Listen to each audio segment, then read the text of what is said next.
Probability of event always lies between, किसी भी event की जो प्रोबेबिलिटी होती है वो 0 से 1 के दरमियान होती है हमेशा, ठीक है।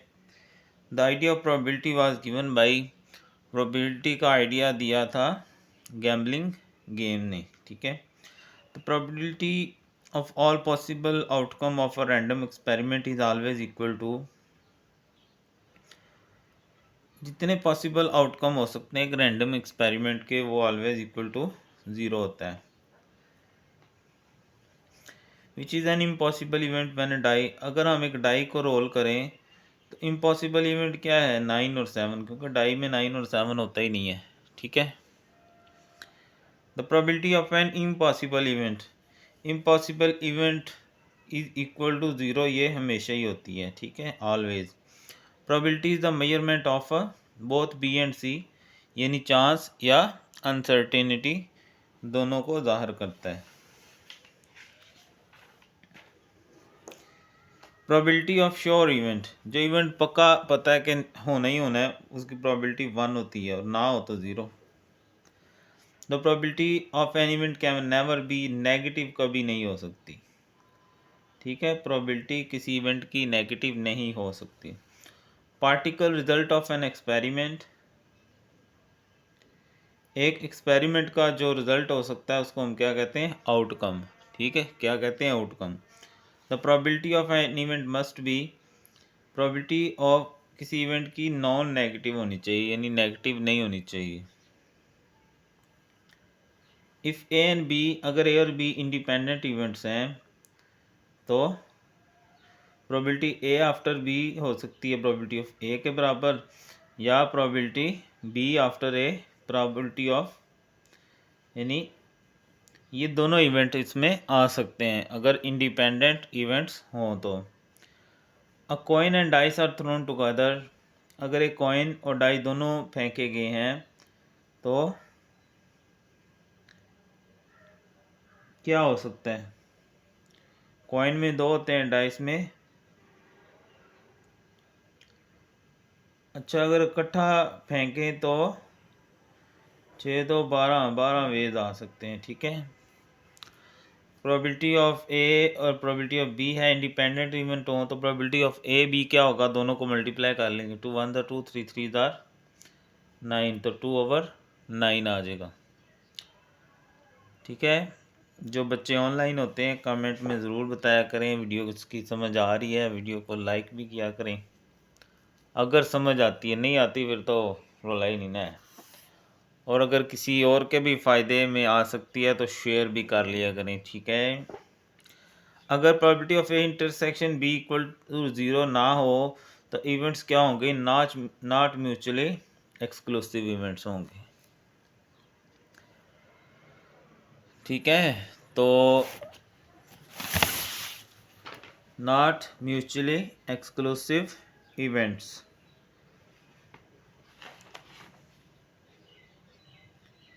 तो उसके बाद जो नेक्स्ट है हमारे पास वो है, ये किधर गया, म्यूचुअली,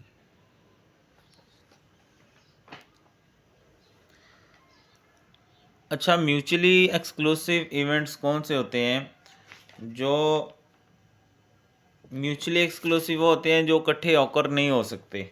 जैसे हम एक डाइस फेंकते हैं ना तो 1 आ सकता है, 2 भी साथ नहीं आ सकता एक ही दाम में अगर एक दफ़ा फेंका जाए तो, ठीक है। और नॉट म्यूचुअली एक्सक्लूसिव कौन से होते हैं, जो इकट्ठे होकर हो सकते हैं, ठीक है। The probability of appearing tail head when a fair coin is tossed, head या टेल आने की प्रोबेबिलिटी क्या होती है 1/2, यानी या हेड आ सकता है या टेल आ सकता है।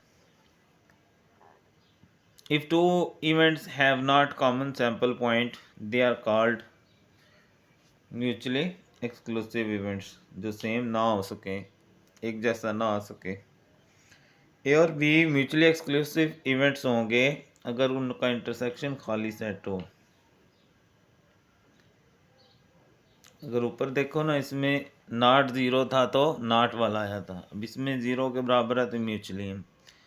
Any subset of sample point, sample space का जो सब सेट होता है उसको हम इवेंट कहते हैं। यानी क्या क्या आ सकता है, जब हम एक डाई फेंकते हैं तो 1 2 3 कुछ भी आ सकता है ना, उसको इवेंट कहते हैं।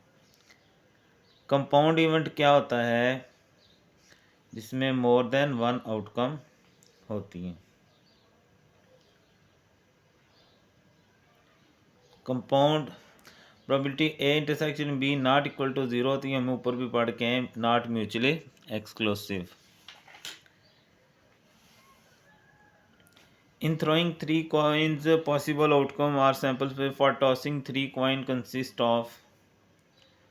अगर हम 3 कॉइन टॉस करते हैं ना, तो ये हमने सैम्पल पॉइंट बनाया था 1 2 3 4 5 6 7 8 ये बन सकते हैं, ठीक है। When 2 डाइस आर थ्रोन, जब 2 डाइस हम थ्रो करते हैं तो पॉसिबल आउटकम क्या हो सकते हैं। अगर 2 डाइस थ्रो करें तो यह सैम्पल बनता है हमारे पास, ठीक है। तो ये तकरीबन 36 है, ओके। ये आ गया 36। उसके बाद है the probability of getting a black card. जो ब्लैक कार्ड होते हैं, टोटल कार्ड होते हैं हमारे पास 52, उसमें से ब्लैक भी 26 ही होते हैं और रेड भी 26 ही होते हैं। तो 26 बड़ा 52 यानी टोटल 52 होते हैं। तो 26/52 ये फिर रेपिटेशन आ गई हमारे पास। तो इक्वल टू 0 तो म्यूचुअली एक्सक्लूसिव इवेंट्स होते हैं।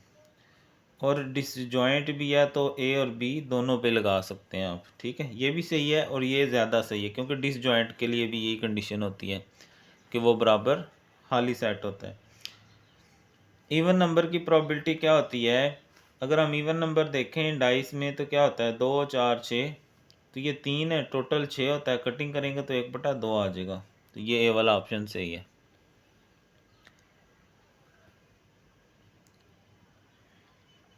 अगर प्रोबेबिलिटी ऑफ ए बराबर हो प्रोबेबिलिटी ऑफ बी तो ये इक्वली लाइकली इवेंट्स होते हैं। If 3 cards are drawn from pack 52 card, अगर 52 कार्ड में से 3 कार्ड हमने ड्रा किए हैं तो 52C3 आ जाएगा।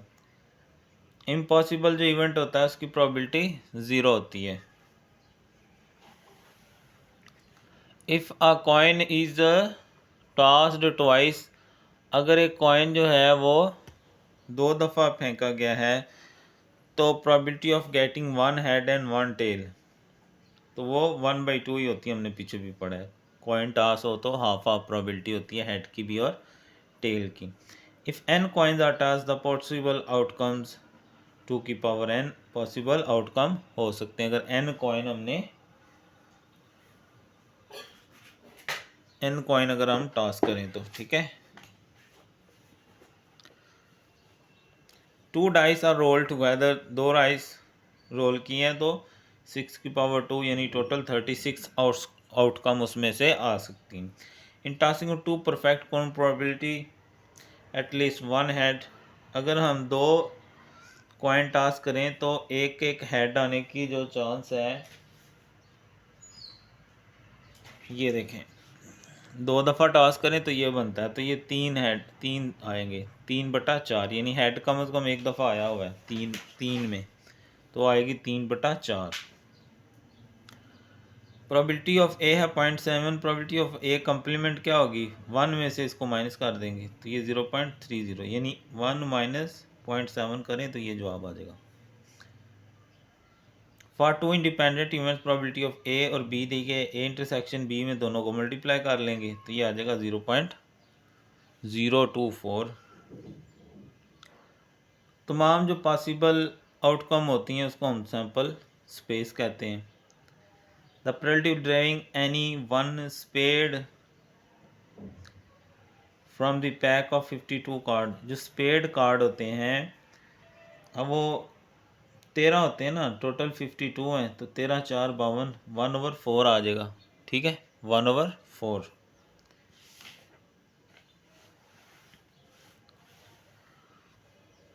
Probability of A intersection B है 0.5 और प्रोबेबिलिटी ए है 0.75, तो प्रोबेबिलिटी बी अपॉन ए क्या होगी, तो ये 0.25 ऊपर आएगा और 0.75 ही नीचे आएगा। पॉइंट पॉइंट से कैंसिल करें ये 25 बचेगा, ये 75, 25 और 25 3 75 होता है 75, तो ये 1/3 आंसर आएगा।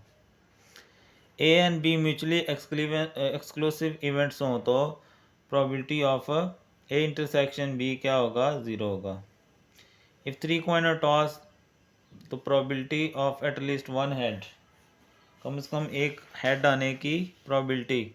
तो आप गौर करो तो सब के अंदर ये देख लो या ये देख लो, सब के अंदर हेड है, सिर्फ एक के अंदर नहीं है, तो ये 7 बनेंगे। 7 ओवर टोटल कितना है, 8, तो 7 ओवर 8 आ जाएगा।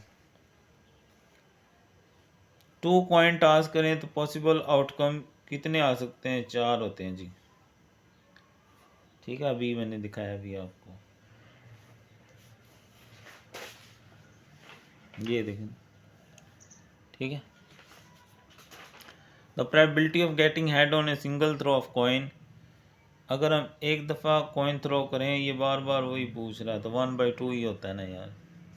2 डाइस अगर हम थ्रो करें तो सेम जो नंबर आ सकते हैं उनकी क्या है प्रोबेबिलिटी। तो ये देखें सेम कौन से होते हैं, ये 1 1 2 2 3 3 4 4 5 5 6 6, तो ये बनते हैं 1 2 3 4 5 6। 6 ओवर 36 करेंगे, 6 ओवर 36, 6 1 जार 6, 6 6 जार 36, 1 ओवर 6 इसका आंसर आ जाएगा हमारे पास। ठीक है, if a single die is thrown, अगर एक डाई हम थ्रो करें, टोटल पॉसिबल आउटकम क्या हो सकते हैं, 6 1 2 3 4 5 6, यानी 6 टोटल हो सकते हैं। पिक्चर कार्ड 12 होते हैं, तो 12/52 यानी 12 ओवर 52 इसकी प्रोबेबिलिटी हो सकती है।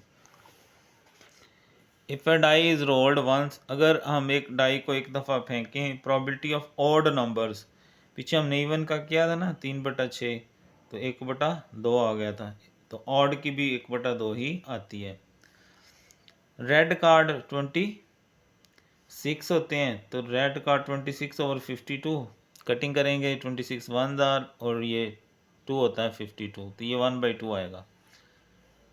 Probability of event less than 0 यानी नेगेटिव नहीं हो सकती। ठीक है, घुमा फिरा के पूछता है, आपने कायम रहना है, तो कोई मसला नहीं, ये हो गए। अगर आप यहाँ तक आ गए हैं इसका मतलब आपको समझ आई है, तो यहाँ तक आए हैं तो वीडियो को लाइक ज़रूर करें और कमेंट में यार ज़रूर कुछ ना कुछ लिखा करें कि हमें समझ आ गई है नहीं आई, ये फ्लाटिंग, वरना ओके लिख दिया करो अगर ऑनलाइन, नहीं तो कोई मसला नहीं। अल्लाह दे वाले।